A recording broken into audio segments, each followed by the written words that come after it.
Savo reportažuose mes dažnai sakome, jog Klaipėda graži ne tik visais metų laikais, bet ir bet kokiu oru. O šiandienos video tik patvirtina šiuos teiginius.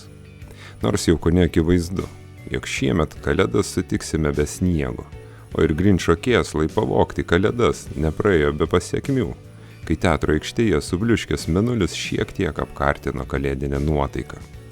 Tačiau skubame pranešti, jog jau šiąnakt iš dangaus pasitraukus mėnulio pilnačiai, šis dangaus kūnas vėl nusileido teatro aikštėje. Tad nei išradingasis Grinčas, nei tirštas rūkas, o tikėkimės ir smarkus vėjas, nesutrukdys mums pabuvoti arčiau žemės palydovo gražiausių metų švenčių išvakarėse.